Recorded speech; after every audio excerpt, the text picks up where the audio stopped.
मुझे लगता है भारत सरकार को ये टेलीग्राम भी बंद कर देना चाहिए। आज बच्चों को भी मैं पहले कभी इतना नहीं जानता था जितना इस दौर में जान पाया कि आप भी कितने अच्छे हैं, आपका दिमाग कितनी टेलीग्राम, कितनी यूट्यूब, कितनी इंस्टाग्राम की गुलामी कर रहा है। मैंने आपको बताया था कि हम सुप्रीम कोर्ट में एक पीआईएल लगाएंगे और पीआईएल लगाई। सुप्रीम कोर्ट हमारे देश की सबसे बड़ी न्यायपालिका है और जब वहां पे कोई पीआईएल लगती है तो कुछ डिफेक्ट आते हैं, हमेशा आते हैं। आप अगर रिट पिटीशन भी लगाते हो तो उसमें भी कुछ डिफेक्ट्स आते हैं और डिफेक्ट्स क्लियर होते हैं। लेकिन हमारे बच्चे क्या करते हैं, हमारे बच्चे नहीं, इनफैक्ट ये कह सकते हैं कि ऐसे बच्चे जो बच्चे बनाए गए हैं वो क्या करते हैं कि ग्रुप में आके अपडेट करेंगे पीआईएल रिजेक्ट हो गई, तो जो हमारे पढ़े लिखे बच्चे हैं वो भी उस पर रिएक्ट करना शुरू कर देंगे। अगर आप सही मायने में अपने दिमाग को सही रखना चाहते हो, संतुलित रखना चाहते हो, पागल नहीं होना चाहते हो, तो मेरी आप सबसे गुजारिश है कि ऐसे तमाम ग्रुप्स को छोड़ दीजिए और सोच लीजिए जो होगा देखा जाएगा। क्योंकि आपकी जिंदगी के 24 घंटे में 12 घंटे सिर्फ इसी बात पे जा रहे हैं कि अब YouTube पे क्या हो रहा है, अब टेलीग्राम पे क्या हो रहा है। मैं ये समझता हूं आपका दर्द, क्योंकि आप पूरी तरीके से असहाय हो चुके हैं, आपके पास कोई राह नहीं है।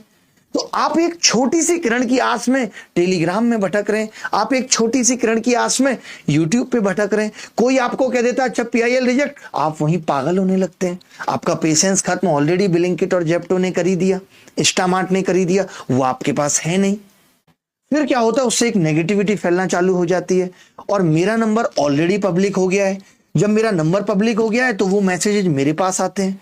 उस नेगेटिविटी में रह करके मैं किस तरीके से अपने आप को पॉजिटिव रखता हूं, आप मेरे एंड पे भी सोचिए। आप ये समझ लीजिए कि आपकी इस लड़ाई से बहुत सारे लोग पीछे हट चुके हैं, बहुत सारे लोग बाहर जा चुके हैं।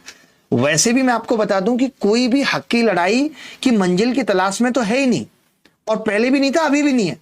चाहे वो पक्ष हो चाहे विपक्ष हो, मैं पहले भी बता चुका हूं कि कोई नहीं चाहता चीजें ठीक हो। मकसद सिर्फ एक ही है, चर्चा में आना। तो आप अगर मुझे इस तरीके से टेंशन देंगे तो मैं कैसे आपकी लड़ाई लड़ पाऊंगा। अब आप जवाब दीजिए, जो लोग ये हंगामा काट रहे थे कि पीआईएल रिजेक्ट हो गई, अब तो पीआईएल एक्सेप्ट हो गई, जो भी डिफेक्ट थे वो क्लियर हो गए और मोस्ट प्रोबेबल थर्सडे को लिस्ट हो जाएगी।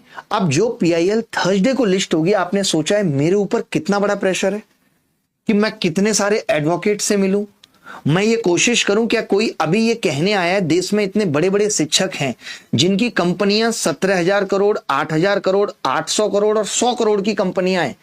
आपने उन शिक्षकों को जाके बोला कि आप उस पीआईएल में फाइनेंशियली मदद करिए ताकि हम देश के बड़े बड़े लॉयर्स के साथ जा पाए। क्या मेरे पास एक शिक्षक का मैसेज नहीं आया है? और आप ये दिमाग से निकाल दीजिए कि कभी हम बच्चों से पैसा लेंगे, हम खत्म हो जाएंगे लेकिन आपसे पैसा कभी नहीं मांगेंगे। आपकी जिम्मेदारी इतनी तो है कि जो बड़े बड़े शिक्षक बड़ी बड़ी बातें कर रहे हैं, आप उनको जाकर के ये कहें कि भाई आप इस चीज में पार्टिसिपेट क्यों नहीं कर रहे हैं। परसों ये पीआईएल लिस्ट होगी तो अगर हमें किसी भी बड़े से बड़े वकील को लेके जाना है, हम नहीं चाहते कि हमारी हार किसी भी पॉइंट पे हो, जो सड़ा हुआ एग्जाम सिस्टम है वो सुधरे और वो बात न्यायपालिका में ठीक तरीके से रखी जाए, तो आप उसके लिए कोशिश करिए। आप ये टेलीग्राम में भटक के इधर उधर की अफवाहें, अभी इतने सारे टेलीग्राम चैनल बने, कोई आया इस टेलीग्राम चैनल में जुड़ जाइए, हम ऐसा करेंगे, हम वैसा करेंगे। देखिए, मैं फिर से सबसे ये कहना चाहता हूं कि पहले कुछ करके दिखाइए। करके दिखाना वाकई बहुत मुश्किल है। एक बच्चा लिख रहा है, मैं आज सबके जवाब दूंगा, अभी स्टार्टिंग के 15 मिनट में सिर्फ जवाब ही दूंगा। एक बच्चा ये लिख रहा है कि सर गर्दनी बाग में आंदोलन हुआ था और बिना परमिशन के हुआ था। तो मैं दो चीजें यहां पे आपसे पूछता हूं कि उस गर्दनी बाग के आंदोलन का रिजल्ट क्या था, आप मुझे बता सकते हैं? सिर्फ एक ऑब्जेक्टिव मांग थी कि बीपीएससी कैंसिल हो एग्जाम और री एग्जाम हो, वो भी नहीं माना गया।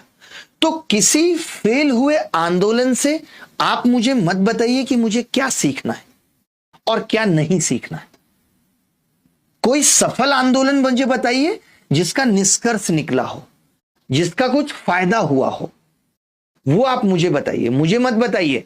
और मुझे कोई परमिशन या इन बातों की अगर होती तो मैं डीओपीटी के बाहर नहीं जाके खड़ा हो जाता शिक्षकों के साथ। तब मैंने नहीं कहा था ना परमिशन चाहिए। वो रामलीला मैदान था, आंदोलन के लिए ही बना है, तो वहां पे अगर परमिशन होती तो हम धीरे धीरे करके 30-40 हजार लोगों को जोड़ लेते। मेरी बात को आप समझा करिए, जो मैं कहता हूं उसको गलत दिशा में मत भटकिए। मैं ये चाहता था कि ये सब हो, लेकिन ठीक तरीके से हो। अगर